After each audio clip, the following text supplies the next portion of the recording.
At isang maganda at pinagpalang gabi po sa ating lahat. Welcome to another live na broadcast. Alam mo, Reza, we are now full blast. Alam mo ibig sabihin nun? Yes. Yun. Full blast. Full blast, no?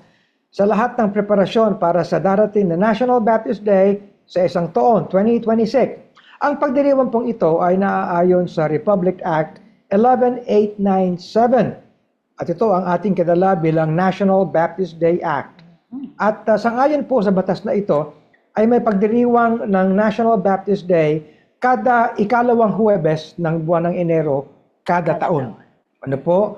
At ang preparasyon sa pagdiriwang na ito ay magaganap dito sa Lighthouse sa August 21.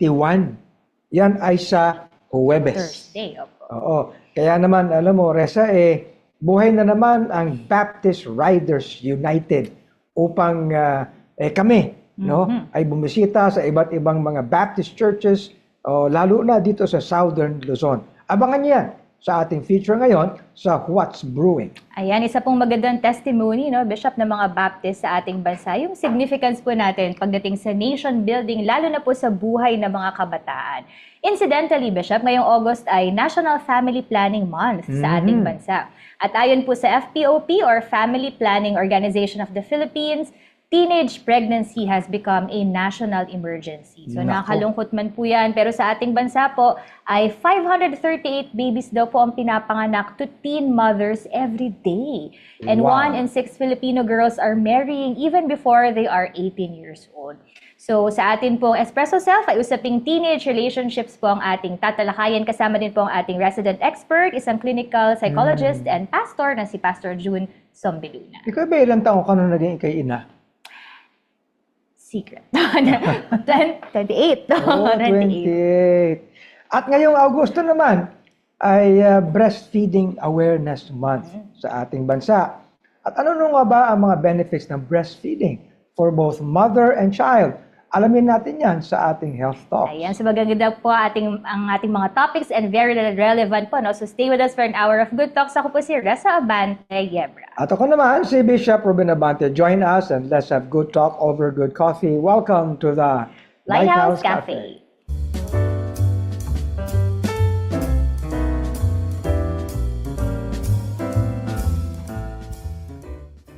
Ayan, the National Baptist Day 2026. Alam mo, kaya naalala ko itong pastor na ito para imbitahan natin. Kasi napaka-significant nung kanyang role doon sa Rizal.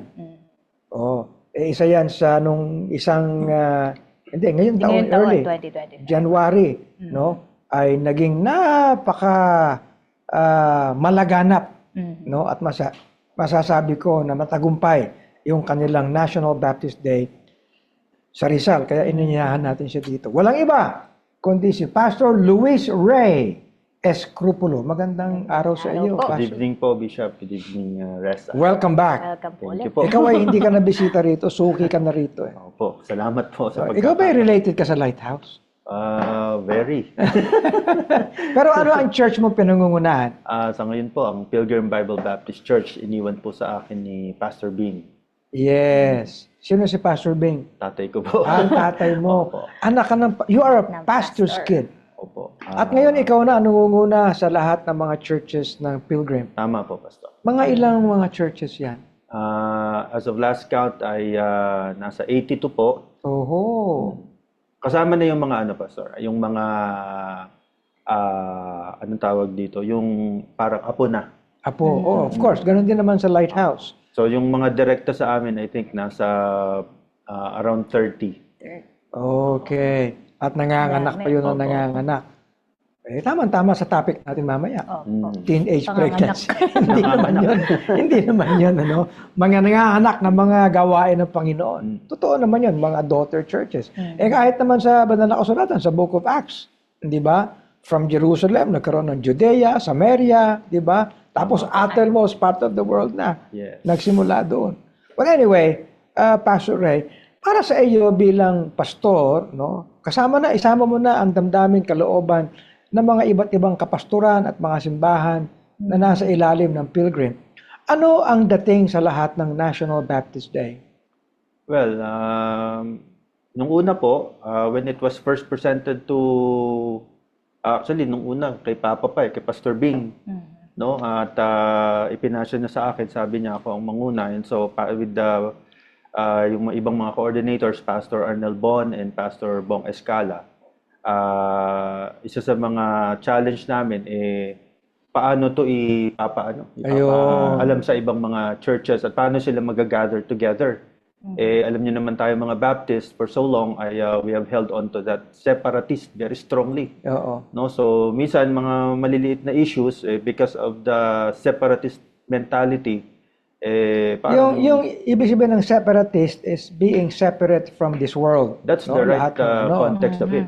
Pero in terms of how you manage, Autonomous. no? Yung polity ay mas gusto natin yung salitang independent tsaka Independent. autonomous.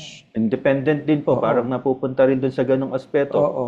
So, kaya nga ang maganda tong naging gawain natin sa National Baptist Day, although siyempre nung una, konti lang, pero in just a matter of year, yung pangalawa sa Rizal, ay napakalaki nung pagbabago, mas marami na yung naging participant. Yes. Nung una, doon lang kami sa car park ng Lighthouse Bible Baptist Church sa Cainta. Yes. Pero doon kayo nitong nagdiwang, no?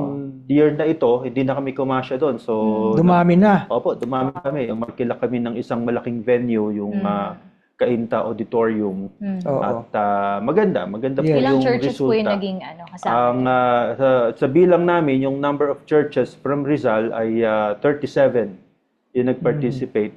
Ang balita ko, meron pang, instead na sa amin sumama, like halimbawa, Kisaw, Pililla, dahil mas ka-fellowship nilang Infanta, Oo, doon sila hanggang doon. nag-join Oo. sa Quezon, Quezon. Sa na Quezon. celebration. So, kung sumama sila sa Ang amin, tawag marami rin yata sila doon eh. yung taas, sa taas. Opo.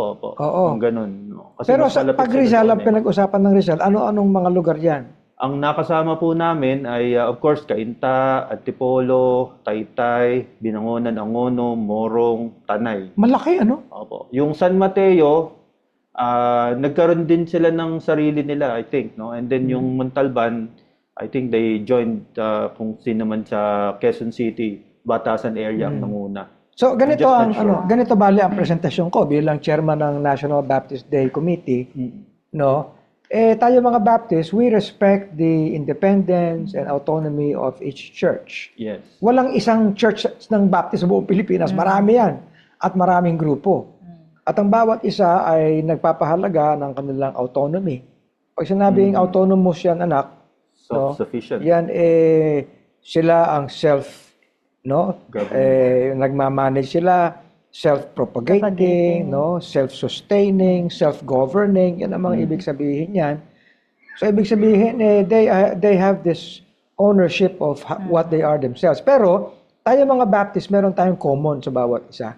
Yes. Lalo na yung tinatawag nating gospel of the Lord Jesus Christ, That's right. and how we contribute to our society, sa ating lipunan, no, sa extend ng ministry sa mga kabataan, lalo na sa eskwelahan. Kaya yung RA 11897, siguro pwedeng ipakita yon, ano?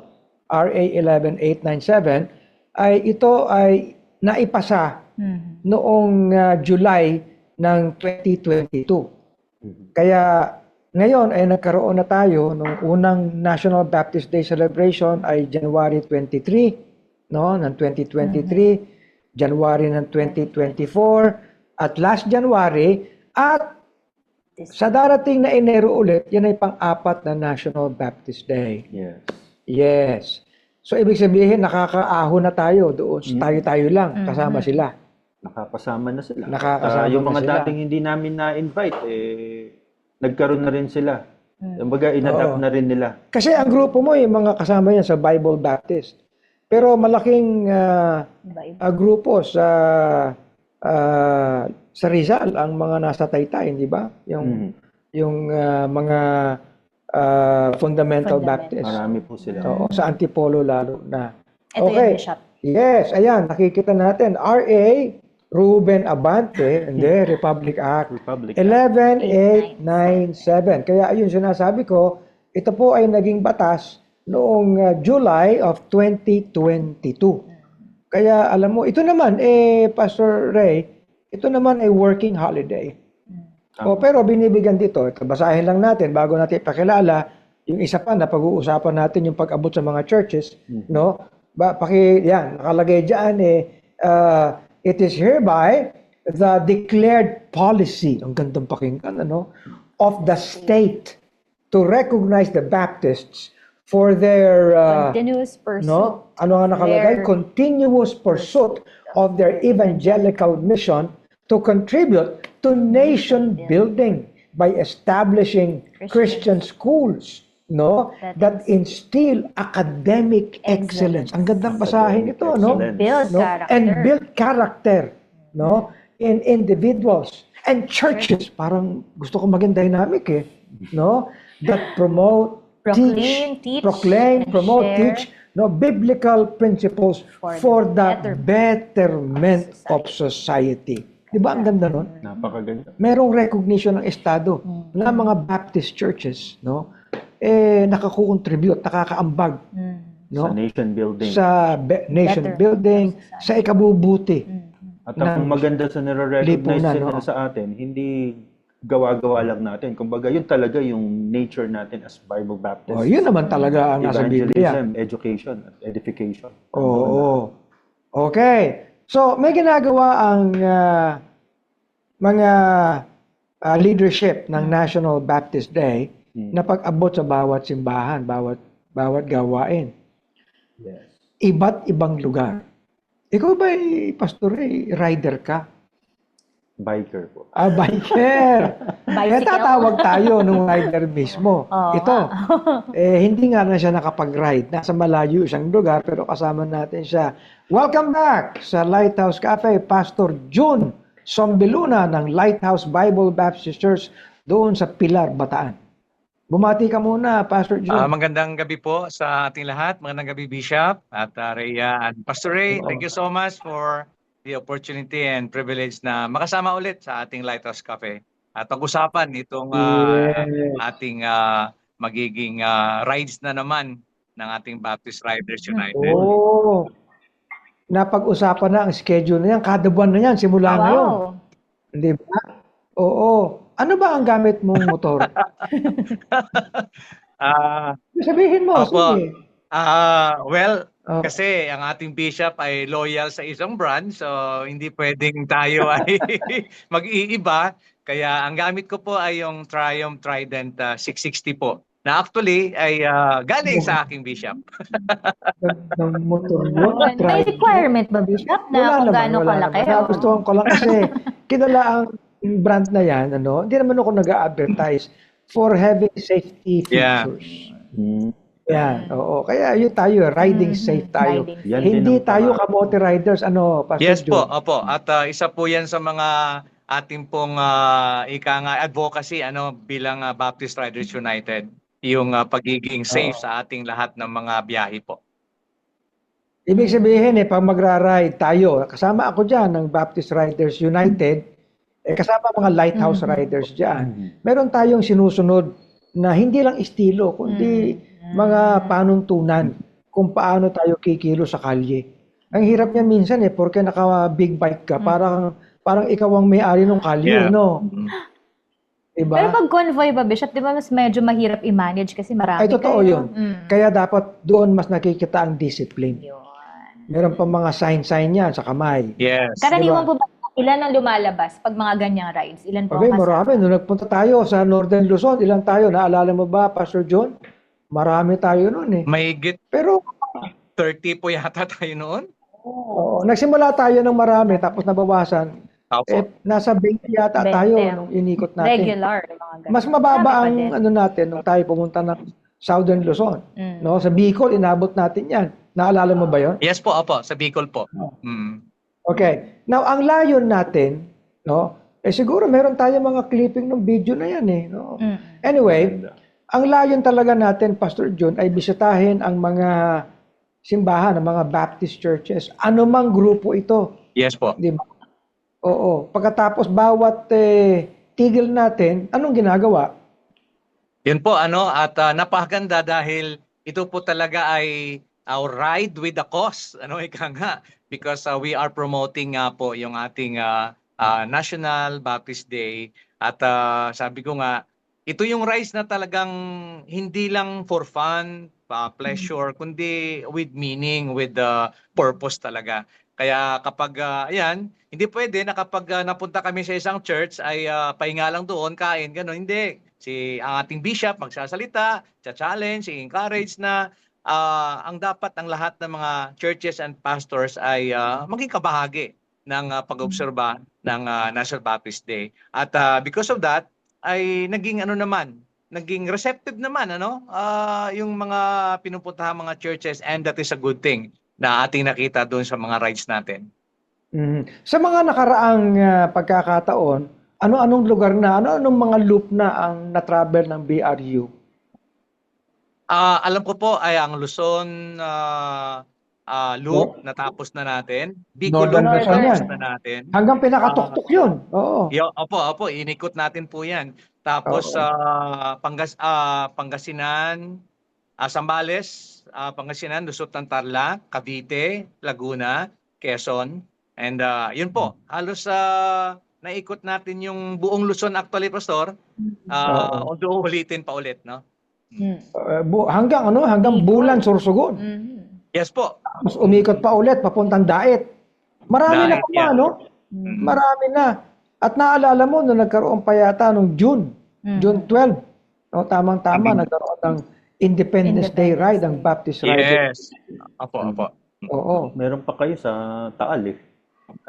Habang may ashfall eh. Oo. At saka yung Batman Loop mismo, Batman Loop. sa lugar ninyo. Yan. Oo. Nakasama ako dyan. Kasama ka doon, pero Zambales. nasa four wheels ka. Yun lang. Oo. Ito ang tatanungin ko kayong dalawa. Anong meron ang mga nagmumotor na pag dumarating sila sa isang gawain, lahat naglalabasan eh. Naglalabasan lahat, mga pastor, mga miyembro. Anong meron? Ikaw, Pastor Ray, kasi nung pumunta kami doon sa yung church Excited doon, lahat. nung pumasok tayo, iba yung naglabasan lahat. Pati kapitbahay naglabasan eh. Sa amin, nabisita nyo kasi yung isang mission work namin sa Siniloan. So very excited sila, hindi sila nabibisita ng ganun karaming mga kapastoran.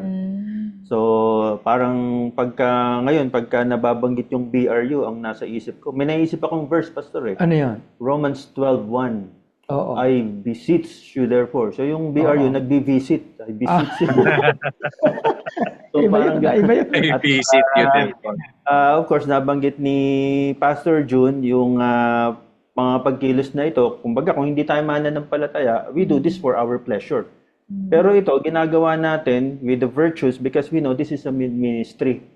Sa iba't ibang mga gawain, reaching out to them at yung blessing, although sa atin, ang intention is just to promote National Baptist Day. Pero marami po sa kanila, kahit yung pastor na nabisita natin na pilgrim sa Siniloan, ay na-encourage ng maigi, pati yung mismo church. At pati yung mga kalapit niya ng mga pastor, nagpuntahan din. Tama, yun nga sinasabi ko eh. Parang Parang walang pastor na galit sa motor. wala nga yata. Wala. Mrs. Peron. Oo. Kaya pinagpipray ko yung misis ko eh. Nakikinig siya ngayon. No? Story. Oo nga pa. At yung bang dating na, syempre, hindi naman may iwasan, wala namang motor na hindi maingay eh. Opo. Para bang magandang anunsyo, nandito kami. No? Pagkatapos, nahalata ako, Pastor John, di ba? Yung bang kahit hindi magkakilala sa una, ibang grupo pupuntahan mo. Yes po. Pero napakaganda ng accommodation, sige, mag-describe ka, anong na-experiensyahan mo bilang rider? Isa po doon yung nagpunta tayo ng Luzon Loop, yung sinabi ng isang pastor doon na parang may anghel na dumating sa amin. Sabi niya. Hindi ko makalimutan yon. So, I mean, just imagine from Manila, you travel that long and far, and ulan, init, lahat. Tapos pupunta sa isang lugar ninyo na bibisitahin kayo, kumustahin kayo, tapos mag-aawitan tayo doon. There is something in that na very appreciative yung mga host pastor at mga churches. There is magic na ang daming nakamotor, tapos ang pinupuntirya yung church na ito namin na talagang sinadya, intentional na pinuntahan talaga. So yun po yun, yun yung idea doon. Oo, talagang ano hindi pwedeng ano lang yung bang wala lang magawa, hindi talagang merong diligence. Halimbawa, Kasi kitang-kita yung effort, Bishop Rain or yun, shine. tama, Oo. tama. Kasi pwede, alam mo, para sa akin, leader ako ng mga pwede naman akong pumunta. Nakakotse, Hindi, naka-4-wheel. malilipad na lang ako. Halimbawa, lawag. Mas madali. Lilipad na lang. Doon sa Isabela, di ba? Okay naman lumipad. Pero parang conveniente, no? Wala akong anbira. Yeah. Pero yung dating ba na minotor mo, hindi kaya madali yun. Opo. Para bang ine-expose mo yung sarili mo sa maraming mga danger. Yes. Just to get to them. Right. At tapos marami. Di ba, yung feeling na, binigyan ako ng halaga ng mga ito Yes po, opo. di ba? No, inulan, ganyan, nainitan and everything. And their willingness to simply be visiting us. They can easily relate doon Yes. sa ginagawa dahil kahit na big bike, naiintindihan nila kung ano yung usapin ng pagmumotor. Oo, iba yung ibang klaseng pag-aabot, Opo. pagbibigay halaga. Alam nila yung effort. Hindi mo lang kinuwento, hindi lang dumating ka doon. Ang hirap magmotor dito kasi nagmumotor din sila Lalo na sa kanta, yung sigsag-sigsag doon. Oo. Parating kayo dito. Lalo na yung maliit kang katulad ka, pagkatapos dala mong motor, malaki. Oo. Ang tanong sa akin paano mo nakakayanan yan? Tapos dadaan pa tayo ng daang Oo, nilikasan. wag mo nang wag mo nang sabihin 'yun. Anyway, pagkatapos magsasalita, magkakantahan pa. Napagod na, basang-basa na ng ulan, napuyat na, magkakantahan pa. Ibang klase Klase nga. May fellowship, magkakamayan na ganyan. Pagkatapos, ang hindi natin nakakalimutan, Pastor John, yung masarap na handa. Ayan. So lahat po na pinupuntahan nyo talaga naghahanda yung mga Yun ang members misteryoso doon, Reza. Kasi, ganito yan sa dami ng pupuntahan, kada stop, gutom. palagi may pagkain. Pero Yeah. lahat yun, di ba, Nauubos. Pastor John, lahat yun, ubos. Ubus lang. Yun ang hindi ko maintindihan. Di Kahit ba? anong dami, ubus pa rin. Kahit anong dami, ubos yan. Ay, nako. Talaga, Now, ngayon, tayo yung naglatag na bisitahin ng BRU yung iba't ibang lugar pa. At yung mas may focus tayo dito sa Southern Luzon naman, kabilang dyan, of course, ano nga yung mga schedule natin? Ayan po. August August 27 po. Laguna Lake Loop. Di ba? Laguna at ipaikot yan. Batangas. Batangas. Pagkatapos sa September naman, ay pupuntahan yung Mindoro Loop ito. May roro yan. Oo, ang balita ko magaganda raw ang kalye rito. Oo, maganda raw ito. And then, Cavite.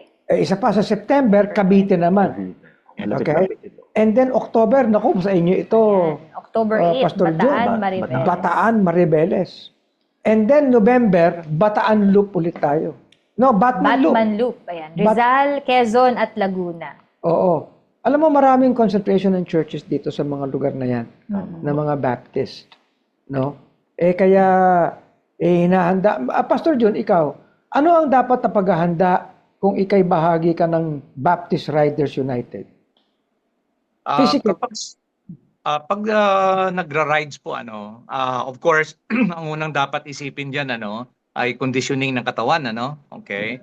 Na alam mo na mainit, maaaring umulan, at pagod, puyat. So, conditioning of the mind and the body, And then of course, yung mahalaga dyan sa rides natin, syempre, yung ating mga gears, Kasi talagang importante sa rides yun. Yung mga gears natin dapat complete from head to toe yan. And then of course, yung prayer palagi na yung bang pagdating natin sa lugar na yun, Lord, we are praying na yung pinaka-purpose namin ay mangyari. Of course, ang pinaka-purpose na ma-promote ang National Baptist Day. So ako, pagdating doon sa lugar, I need to conduct myself na maging maayos din so that maging blessing tayo mismo doon sa lugar na yon. So yun po yung mga preparation na pwede natin gawin. Okay. Yun namang bagay na yung paano nagko-communicate ang mga riders, no? Kapag marami, for example, Mhm. nakapila, ganyan, Aha. tapos safety, anong paghahanda ang pwede ron? I remember po na nagkaroon tayo noon ng Independence Day ride. Ay ni-request po ninyo Bishop po na magkaroon ng konting orientation ng ating SPG ano sa mga riders. And I learned a lot so much ano doon sa naging ride na yon. Because alam natin kung kapag may nag-signal sa harapan na halimbawa ganito, ibig Kaya sabihin niyan nakita mo yun, no? oo, Walang isang yan, dalawang linya. lane. Oo. Oo, Oo, pag yan. sinabi niya ganyan, isa na lang yung pila natin. Tapos sasabihin niya kung magsisignal kayo kung may mga distraction sa kalsada, may mga lubak o mga ano diyan. So lahat 'yung pinaliwanag sa atin and very helpful sa mga rides. Kaya mahalaga ito na hindi lamang tayo nagra-rides kundi parang education na rin sa atin kung paano talaga maging responsible and ika nga ay magiging safe ang magiging rides natin. At binibili na pa ang lahat na hindi tayo Mm. may-ari ng kalye. Opo. Mhm. Opo, Dapat opo. nagko-conduct kayo ng mga ganyang seminars, Oo. Bishop, ano, sa mga, Kasi in may general, mga, sa mga siyempre may churches. mga nagra-ride na pambihira, Oo. ginagawang karera ang lahat eh. Yes. Karera ito. However na kinakailangan makarating tayo on our commitment na oras, pero hindi tayo nagkakarera. Okay? Kaya safety lahat. So Pastor Ray, palagay mo, ano ang challenge natin sa pagkakataong ito as we face itong National Baptist Day 2026? Ano ang dapat maghandaan ng BRU? Siguro, Pastor, meron ako nabasa na quote na ina-attribute kay Henry Ford. At sabi doon, ito ginagawa na natin eh. Yung coming together is the beginning, keeping together is progress, working together is success. So dito sa ating mga kanya-kanya mga gawain, ay establish lang natin yung ating mga pagkilos doon. Pero wag nating limitahan doon because sa lawak ng dapat nating accomplish and doon sa nirecognize sa atin na gawain natin na para sa gobyerno ay nakakontribute sa national nation building, no? Dapat mas lalo pa nating pag-igihin kung ano pa yung mga pwede nating mabisita ng mga churches, kung saan pa tayo pwedeng makarating. Itong lineup na ito, ay napakarami na ito, pero sa abot na makakaya, ipupursue po natin. At of course, with the virtues that we have and the discipline at yung guidance po ng mga expert natin sa pagmumotor. Yun lang, basic lang naman po. Okay. Pastor Jun, ikaw naman, yung maaari mong iambag sa mga o ibilin sa mga riders at mga pupuntahan ng mga pastor. Ang isa siguro ay na pwede nating maitulong ano, of course, ay yan yung pagsama natin ano doon sa ating pag-iikot. Understanding na of course ay ito ay isang effort ng lahat, hindi lang ng isang tao, hindi ng isang grupo, kundi ng lahat because yung batas natin na ating pong pinapahalagan ay wala po itong pinipiling ika nga ay particular group. So lahat ay kabahagi. So ang ating pong ideya, katulad nga ng sinasabi niyo po Bishop na kung mayroon man dyan sobrang Baptist o kaya kulang-kulang o kaya tamang-tama, lahat sila kabahagi. So gusto po natin na maabot sila lahat. Okay? And alam niyo Bishop, personally, one thing that I really appreciate sa inyo pong ginagawa, one way or another before, parang meron tayong kunting mga ika nga hindi magandang kaisipan sa mga hindi natin katulad ng mga Bible Baptist dati.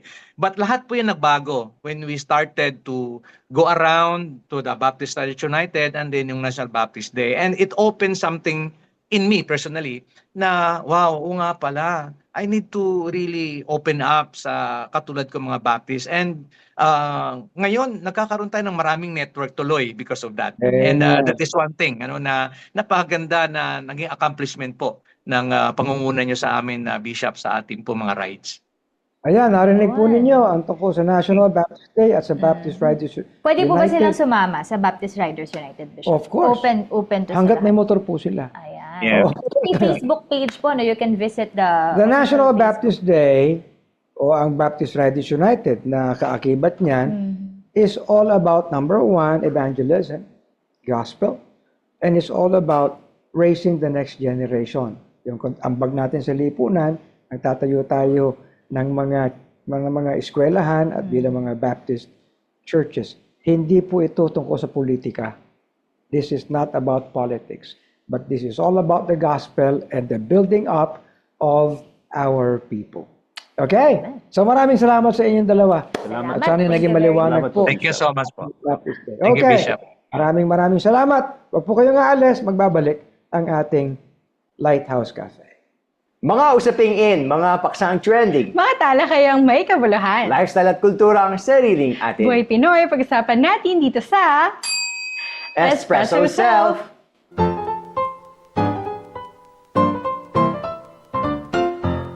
Yan, Erica, bagay na bagay sa itong topic, no? Teenage relationships. No? Alam mo, significant ito dahil on a serious note, maraming mga problemang maaaring magugat sa pagkakaroon ng relationship at such a young age. No? Isa na yan ng alarming na pagtaas ng teenage pregnancy sa ating bansa.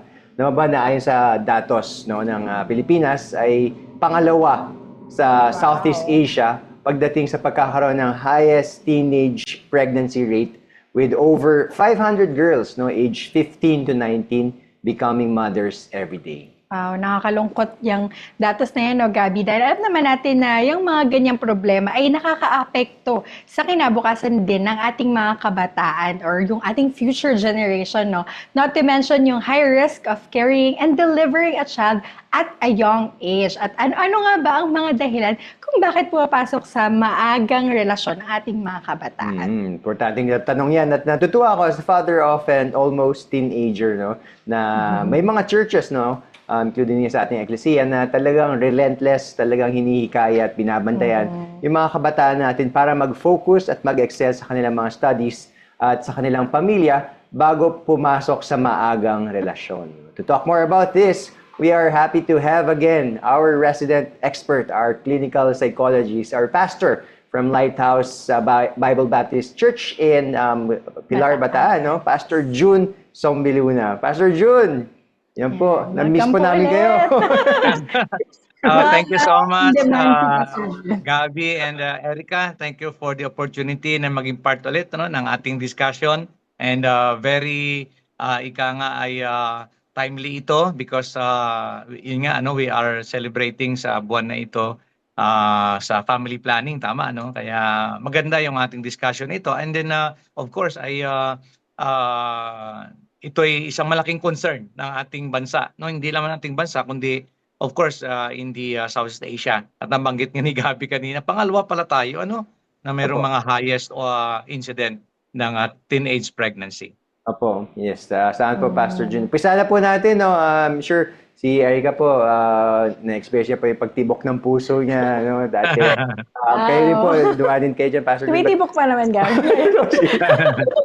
On a serious note nga po, and based sa experience niyo, Pastor June, sa counseling, ano po ba yung siguro yung mga dahilan, motivators, kung bakit nga na-enganyo or pumapasok sa magong relationship ang ating mga kabataan? Okay. So, we need to understand ano na there is something, may dynamics dito kung bakit yung isang bata ay sa murang edad ay nagkakaisip na pumasok sa ganitong sitwasyon, ano, na kung saan ay alam naman natin na hindi ito part ng kanilang stages of development, ano. Okay. Una po ay siguro pwede nating sabihin yung kakulangan ng gabay ng magulang. Yan talaga ang unang factor na pwede nating isipin kung bakit yung mga bata natin, mga anak natin, na mga bata pa, sabi nga, actually, si Mrs. po ay nagtatrabaho sa Bataan Provincial Hospital. As young as 13, buntis, can you imagine, ano? 13 years old. Oo. So, hindi ho dapat yon, no? So, kakulangan ng gabay ng magulang. Dito sa ating bansa ay, of course, alam naman natin yan na ang karamihan sa mga families natin may breakdown ng family, ano? Minsan wala yung tatay dahil nag-abroad, yung nanay wala din minsan nanay o tatay.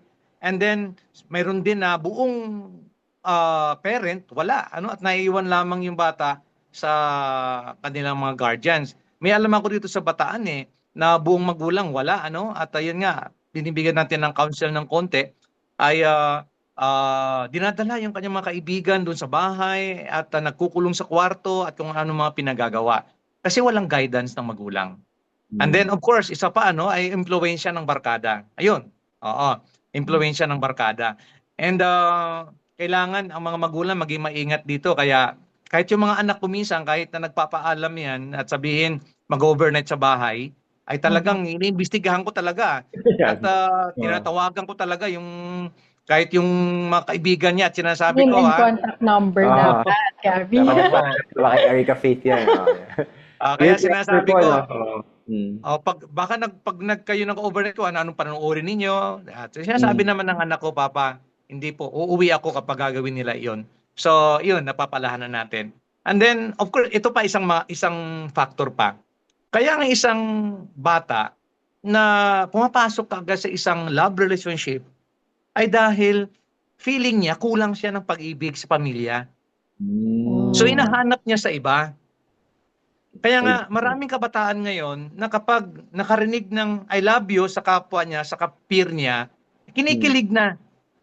Okay? Kasi hindi niya narinig sa kanyang pamilya. That's why ang sabi ko sa mga members ito sa Lighthouse, busugin natin yung ating mga anak ng ating pag-ibig so that hindi nila hahanapin ito sa labas. Kasi kung yan ay tuwi-tuwi na, niyayakap mo, ay hindi magkakaroon ng ideya niya kung anong feeling ng niyayakap. Yung hindi siya makaroon ng ideya kung anong feeling na sinasabihan ng I love you dahil tuwi-tuwi na sinasabihan mo ng I love you ang anak mo. So, yun. Paghahanap ng pagmamahal at pag-alaga ng isang tao. And then, of course, yung curiosity kasama dyan. Alam niyo naman na mga kabataan sa kanilang stages of development, curious yan eh. Ano kaya ang feeling? Ano kaya ang pakiramdam na ganito ang gagawin? And then, of course, dahil ang mga kabataan nasa transition yan ng isang adolescent saka ng isang adult, wala pa masyadong disiplina at hindi pa nila alam kung ano talaga ang pananagutan ng magiging actions nila. So ito ilan sa mga reasons kung bakit pumapasok ang mga kabataan sa ganito mga sitwasyon. Yeah, so, in-emphasize ni Pastor Jun yung kahalagahan talaga ng mga taong nakapaligid mismo, no? Yeah. Dito sa ating mga kabataan. Pero kasi siguro during po sa generation ngayon, no, parang sinasabi kasi nila ito yung generation na parang mas gusto yung hindi, hayaan mo ako mag-isa or kaya ko na mag-isa, ganyan, or parang leave me alone, mga ganong mindset. No? So, siguro po paano po ba i-deal, especially na ating mga parents, yung mga ganon na ito yung generation ngayon na somehow siguro hindi na po sila nakaka-relate sa kanilang mga anak? Well, ano lang naman yan, kailangan lamang na maramdaman ng mga bata ang ating sincerity bilang magulang na gusto nating magkaroon ng puwang sa kanila, okay? And we should never give up sa kanila, no? Kahit na ano pa man ang kanilang mga reasons or mga justifications o mga alibay, ang mga magulang dapat maging insistent. Because sooner or later, ma-realize ng bata, ay tama pala ang ginagawa ng magulang sa akin. Kasi sometimes, ang mga magulang, kapag sinabi nung anak, ayaw ko, they give up easily. No? Hindi tayo ganon. Okay? Dapat maging makulit tayo sa ating mga anak dahil alam natin bilang mga magulang kung ano talaga ang nararapat. Dahil dumaan tayo sa ganyan. Alam natin yan ng mga magulang na kung ano ang mga consequences ng ating mga actions na hindi nararapat. So, do not give up and then be intentional sa ating pagpapakita ng pag-ibig sa kanila. And then, of course, palawakin natin yung ating pangunawa. And we should deal with them positively. Okay? Never na tayo ay, kahit na mali ang kanyang ginawa, huwag tayo mag-focus sa mali niya, kundi kung paano siya itama doon sa kanyang mga ginawa. Importante yan, Pastor Jun, kasi yung iba, as you try to control or push back, mas lalong nagre-rebelde. Pag ginawa sa maayos, parang it's gonna be you and me against the world, mahal na mahal kita, yung mga ganun, Sa mga kabataan naman po, Pastor, ano po yung siguro ma-advise ninyo? Kasi sabi nyo nga po, andyan lagi yung feelings, yung infatuation, temptation. Paano po ma-overcome ito ng ating mga kabataan? Well, alam niyo po, the Bible is full of warning, and of course, admonition pagdating diyan. Una-una, ay sinasabi nga sa atin na we need to learn how to guard our heart.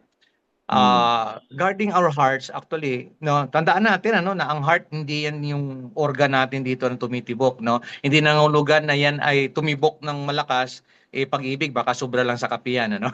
Okay? So hindi ho kaagad natin dapat tingnan yon. Dahil when you study physiology, actually ang ating pong seat of emotion ay nasa ating hypothalamus, dito sa utak actually, hindi naman sa heart. So actually, it's not about the issue of utak saka puso. Actually puro utak talaga 'yan. Wala diyan yung puso talaga. Because actually our mind should be taught how to direct our emotions. So guard your heart. Okay? Hindi ko mo ay meron kang ika nga ay attraction sa tao nga kaagad papatulan mo. You need to ika nga consider lahat ng mga bagay. Ito ba ay lust lang ito o ba ito true love na ito, attraction lang ba ito, ganon. So guard your heart. Of course, flee from temptation. Sinabi ni Paul kay Timothy yan. Maraming mukha kasi ang temptations. Kaya nga sabi ko sa mga anak ko, ayan, mag-overnight kayo. May temptations diyan kasi hindi mo control ang mga classmate mo. Baka magbukas na TV yan, bold pala ang ipapanood. Anong gagawin mo pag nandoon ka na? Can you say no? So, you need to really learn. Worst scenario yun, tingnan mo. So flee, learn how to flee from temptation. And then, of course, focus, ang mga kabataan dapat focus sila sa growth and maturity, no? Hindi love relationship, kundi maturity. Because alam niyo, ganito yan, kapag ikay kabataan na masaya ka sa sarili mo, alam mo kung paano yung masaya, maging single, masaya ka, okay? You can be happy also kahit may relationship ka. Pag hindi ka marunong maging masaya na nag-isa, hindi ka rin magiging masaya kahit may partner ka pa. So that's the principle, no? Okay, of course, alam natin yan na maliwanag ba na kasulatan na in the multitude of counselors there is safety. So ang mga kabataan talaga kailangan palaging humihingi ng counsel. And then accountability. Ito ginawa natin ito, 'di ba? Na mayroon tayong ginawa doon na ang tawag doon may singsing pa nga. Purity vow. Yan. Oo, dapat ginagawa ulit natin 'yan, And so that yung mga kabataan natin, mayroon silang tinatawag na pinangahawakan na direksyon sa buhay nila at may goal sila sa buhay nila na ito'y gagawin ko after ng marriage at sa taong tama. Ayun. So, mayroong accountability. And of course, ito palagi ko sinasabi sa mga kabataan namin dito, hintayin mo yung timing ng Diyos sa buhay mo pagdating sa relasyon na 'yan. And do not be hasty, wag magmadali, na para mauubusan ka, hindi 'yun ang iniisip mo, kundi yung bang sabihin mo sa Panginoon, alam mo Panginoon kung anong tama. It's not about kung ilang taon ka na, wag tayong maniwala sinabi, ay lagpas ka na kalendaryo ganon. No, wag kayong makinig doon because it's not about age, It's about your maturity in entering into that relationship. Yes, tama-tama. Right on time po, Pastor. Nauubusan tayo ng oras pero napakagandang real talk yung napag-usapan. Yes, totoo. And napakahalaga yung sinabi ni Pastor Juno na it really starts with the mind, no? Kaya sabi nga sa Bible, di ba, we have to renew our minds. And sabi din sa Ecclesiastes na, remember now thy Creator in the days of our youth, Yes. Gabi. Ayan, Perfect. now talaga. Now is the time. Perfect. Salamat po, Pastor Jun. Salamat din, Erica. Po kayo alis, susunod na po ang Health Talks.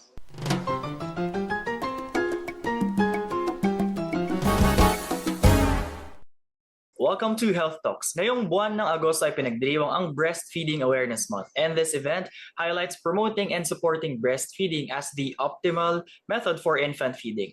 According to RA 10028, also known as the Expanded Breastfeeding Promotion Act of 2009, it is a Philippine law that aims to promote, protect, and support breastfeeding. At alam ko, Antoinette, challenging yet rewarding ito sa mga moms na gaya mo. Tama ba? Yes, syempre tama ka, Harvey, no? Dahil challenging siya dahil it entails yung sacrifice, sa time, and syempre it also takes a lot of strength and even yung effort, no, para sa mga breastfeeding moms. Pero it's also rewarding dahil alam natin, sabi mo nga kanina, it's the optimal way to feed our infants and young children. Kaya dahil dito, today we will also have a special guest na fellow mom din natin who will share us her breastfeeding journey. So welcome to Health Talks, Miss E.L. Santiago. Hello, Antoinette. Hello.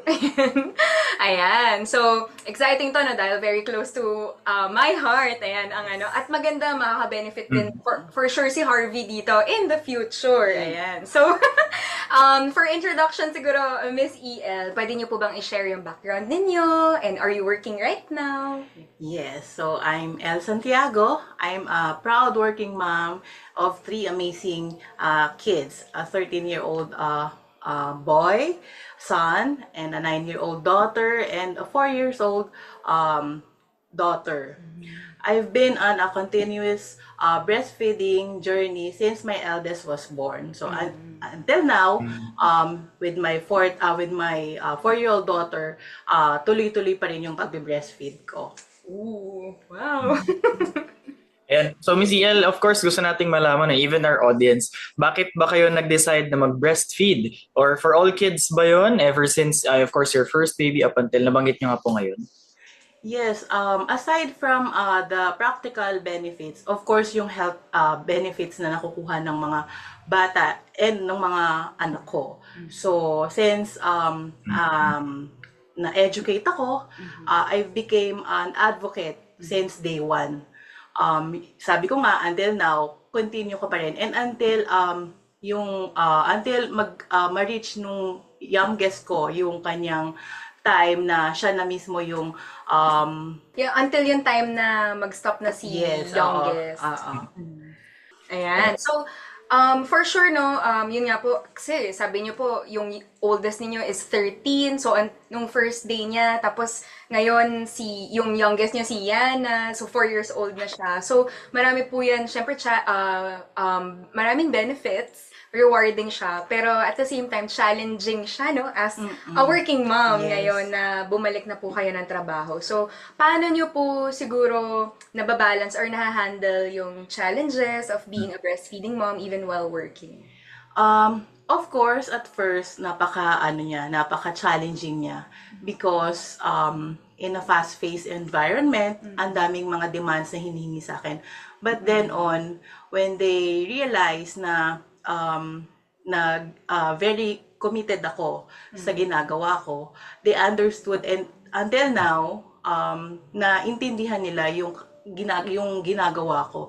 So, aside sa mga challenges na experience ko, yung mga una kong na-encounter was yung pag-store ng mga stash, yung na-pump from during yung time na kailangan kong mag-pump. So, yung mga times na kailangan mong i-consider, syempre pag nasa work ka, kailangan mong i-balance yun. At the same time, yung environment din na kailangan make sure na safe at malinis yung mga equipment na ginagamit, yung pag-i-store ng mga stash na ginagawa. Luckily and fortunately, yung company naman is very supportive. So, we have provided equipments like yung mga materials na kailangan para makapag-store. And yung mga ganong bagay na-overcome naman as time goes by. So, right now, na-continue ko siya.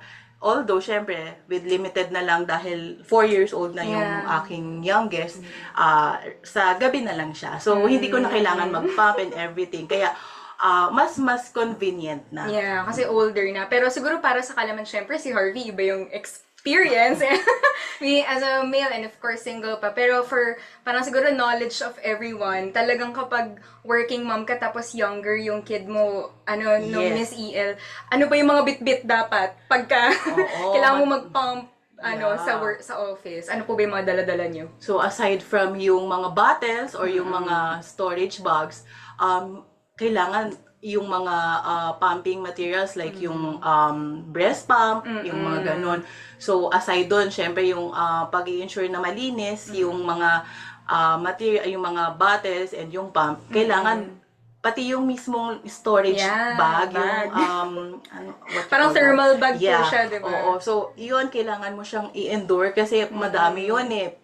Hugasan mo, lilinisin mo, and at the same time, ilalagay mo sa isang malinis na storage sa wherein kasama yung mga ibang mga hindi mo alam kung ano yung pwedeng maging masama doon. But yet, ma-make sure lang na on time and malinis, ma-sanitize at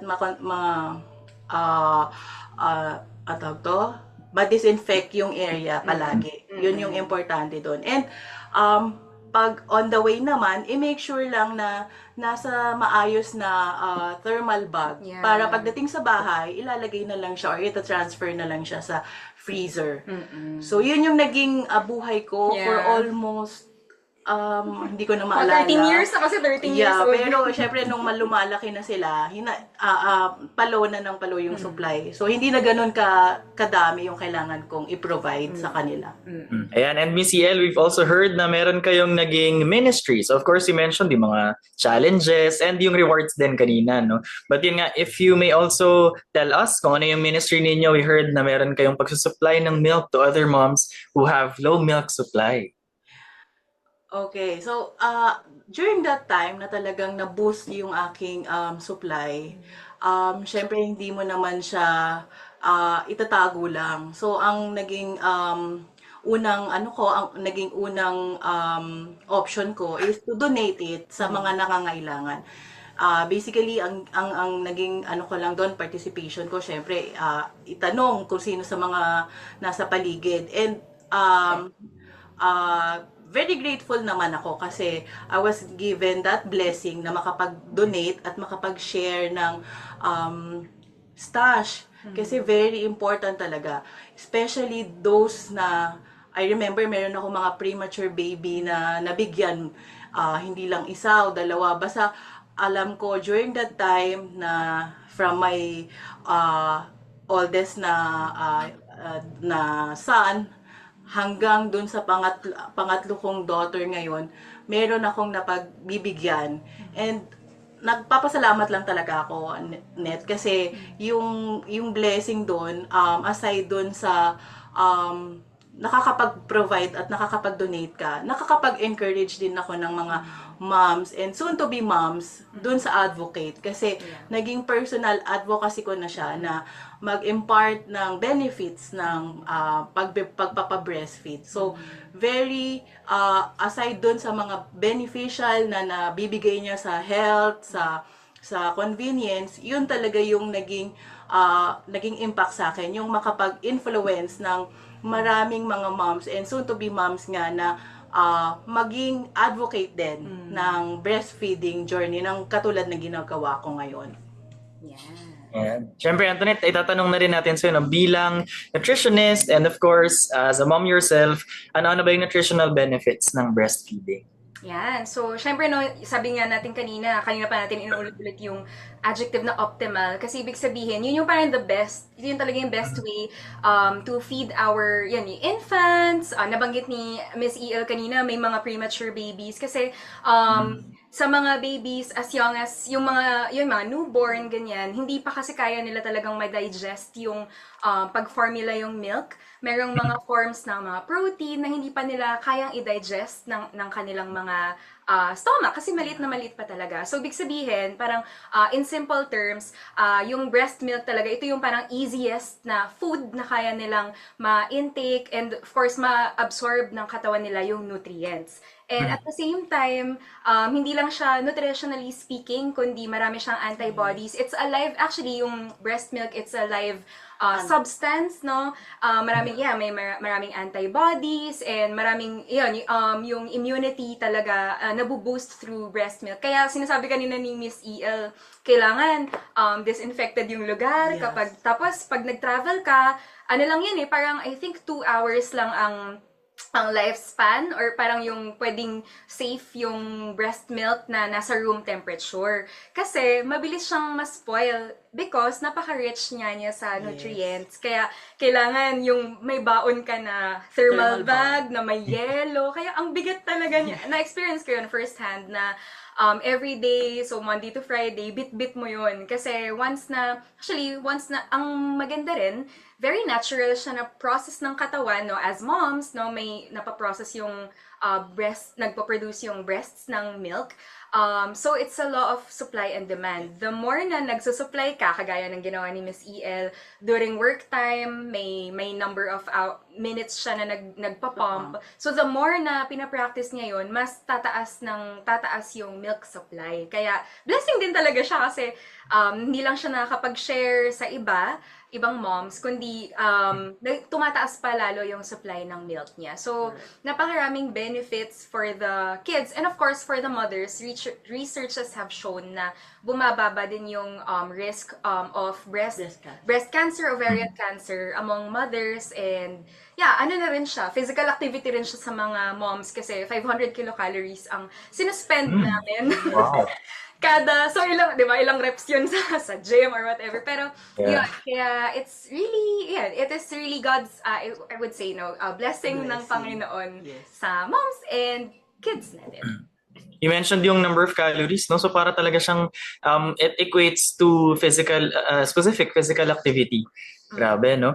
And of course, ano ba yung mga may recommend mo for moms who struggle pero gustong mag-breastfeed? So, any food supplements or any tips from as a nutritionist? Ayan. So, for our moms, especially siguro, siguro umpisahan ko sa mga young moms or mga new moms, no, na siguro manganganak pa lang or kakapanganak pa lang, na siguro wag silang ma-pressure na dapat pagkapanganak mataas agad yung supply kasi alam ng katawan natin kung gaano lang yung volume na kailangan ng baby. Lagi nga namin ini-educate na singlaki lang ng kalamansi yung stomach ng newborn. So ibig sabihin kung gaano kalaki yung stomach, ganun lang din yung i-produce ng katawan. So ng katawan natin as mom. So, wag kang magulat kung umpisa pa lang parang konti lang. Kasi parang may ganun na pressure na, bakit ang konti, ganyan. But hindi. The more na ma-pressure ang moms to produce milk, actually, mas hihina siya kasi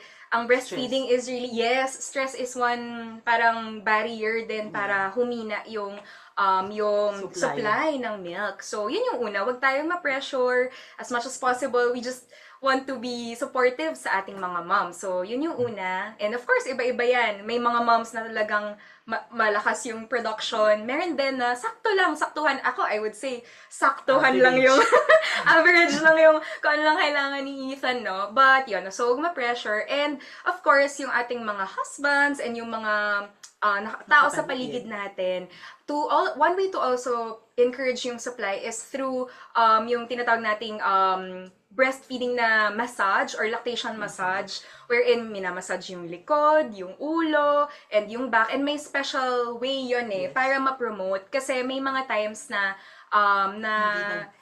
hindi nagfo-flow dahil talagang yung stress ng katawan ng nanay. Imaginein mo, you're healing from the postpartum, tapos ang dami mong pinoproblema. So, minsan talaga yung massage na yun, actually, it works wonders. Nakita ko, maraming nag-benefit nun na lumakas yung supply. And then third, siguro last na, for food na makakatulong, yung mga lactogenic foods natin, definitely malunggay and masasabaw na pagkain, they all encourage yung milk supply. And especially siguro yung malunggay, may mga malunggay capsules na ngayon, no? Miss EL, meron na rin mga cookies, ganyan.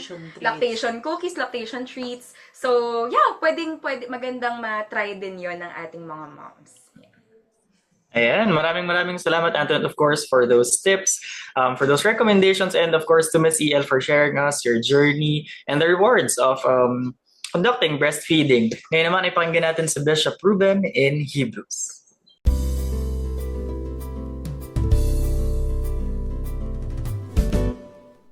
Welcome to Hebrews. Ito po ang segment sa Lighthouse Cafe na naglalayon na sa mga pinag-usapan po natin, lalo na yung unang pong segment to sa National Baptist Day, sa Baptist Writers United, promoting yung National Baptist Day 2026, ay mabigyan po tayo ng magandang basihan mula sa salita ng Diyos. Ang National Baptist Day po ng 2026 ay mayroong tema na Together in the Defense and Confirmation of the Gospel. Now, ito po ay hango doon sa Philippians chapter 1 and verse 7, na kung saan sinasabi ni Apostle Paul, sabi sa King James Bible, even as it is meet for me to think this of you all, because I have you in my heart, inasmuch as both in my bonds and in the defense and confirmation of the gospel, ye all are partakers of my grace. Well, una po, nung sinulat ito ni Apostol Pablo, siya ay nakakulong na sa Roma after some years. At sumulat siya, inaalala niya ang kanyang longing sa church doon sa Philippi. At kaya ito ang sinabi niya, I have you in my heart. And he valued yung bang bagay na sa pamamagitan po ng biyaya ng Panginoon sa kanya, ay na-dispense niya ito. Nang pumunta siya doon sa Philippi at nagbahagi ng gospel at nagkaroon doon ng church sa Philippi. At in fact, nung siya'y humayo from Philippi at umikot sa buong Macedonia at pababa sa Corinth at Athens, practically sa buong Europa nung araw na nagsimula doon sa Philippi ang gawaing ito. Ang sabi niya, ye are all partakers. May bahagi kayo sa lahat ng ito. At ang sabi niya ganyan, kaya nga sinasabi niya para sa kanya na magkasama sila para bang magkabalikat sila. Si Apostol Pablo at ang church doon sa Philippi, sabi niya, in the defense and confirmation of the gospel. Yung salitang defense at confirmation. Kung kaya nga po, sa National Baptist Day 2026, ang pinaka-theme po ay ito, together bilang mga Baptist churches, in the defense and confirmation of the gospel. Anong ibig sabihin po nito? Well, the word defense, karaniwan ginagamit po ito para bang sa korte, defense. O kaya naman, sa halimbawa, merong warfare, defense. Ano po? Pagdedepensa ng sovereignty ng isang lugar. Okay? Pero may kaakibat po ang salitang defense dito sa ibig sabihin na ito na kinakailangan habang ikay nagpo-protect, ikay din nag-a-advance. Ano po? Upang ang gospel ay maiusad ng malaganap at maiusad ng buong kalooban. Sapagkat yun naman ang kalooban ng ating Panginoon. Ang sinasabi ng ating Panginoon may kinakailangan, maabot natin ang lahat. Sabi niya, from Jerusalem to Judea, Samaria, unto the uttermost part of the world. So yun ang ibig sabihin po ng defense. Matibay na pangangalaga at iba yung pag-usad bilang mga churches tungkol sa gospel ng ating Panginoon at yung confirmation of the gospel. Ang ibig sabihin po nito ay yung katibayan ng ating mga churches. Ano man ito, kapag halimbawa naniniwala sa banal na kasulatan, yung bang katibayan, maging matibay po tayo sa kung ano ang katuruan ni Kristo. Marami pong churches ngayon medyo nagiging malamya na in the defense and confirmation of the truth. Ika nga para bang you scratch my back, I'll scratch yours. Hindi po pwede yun sa katotohanan ni Kristo. Kaya nga as churches, hindi po pwedeng ito ay maging malabnaw. Kaya nga napakaganda na may katibayan tayo, defense. Well, let us raise, yung pangangalaga for the protection and the advancement of the gospel. And at the same time, na ang mga Baptist churches po ay maging matibay, nagpapahalaga. Hindi yung bang ibebenta yung katotohanan ni Kristo. Yan po ang ibig sabihin niyan. At yan ang kabuuan ng National Baptist Day 2026. Pagpalain po tayo ng Panginoon.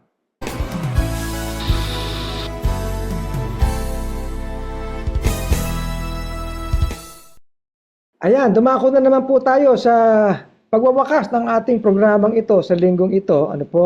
At palagay ko yung naging napaka-significant ang ating pag-uusap, lalo na yung tungkol sa National Baptist Day 2026. Ayan, tama Bishop. And of course, salamat po sa ating mga naging guests, si Pastor Ray Scrupulo, si Pastor Jun Sombiluna, and si Miss E.L. Santiago. And you can rewatch and share our episodes from our Facebook page and YouTube channel. Hanapin niyo lamang po ang Lighthouse BBC, Great Commission TV, or GCTV Asia, and make sure to like and subscribe. At para naman sa mga on the go, mayroon din po tayong podcast sa Spotify. Hanapin niyo lang po ang Lighthouse Cafe and you can listen to our episodes saan man po kayo. Yes, and shoutout din po syempre sa ating mga faithful and tech and food team. Hindi po maging posible ang ating weekly live broadcast kung wala po sila. Andyan po sila. Direct Edwin Ballesteros, Rina Abante, Jet Camboa, Aaron Joy Abante, Ia Alcid, Jeff Alvarado, Lea Alpaz, Japs Dominguez, Chris Fortes, Emily Ballesteros, Daisy Cu, Maluin Narino, and Jabez Gamboa. And salamat din sa ating special guest si Micah dito. Yeah. We also would like to thank our ministry partners for Gospel's Catering Services, Hub 105, Haircutters Republic, Visitor Branch yan po sa may Q Plaza Mall sa Cainta, Rizal. So, join us again next week. Monday po ulit, same time, 8:30, for another live broadcast of the Lighthouse Cafe, Where good talks happen.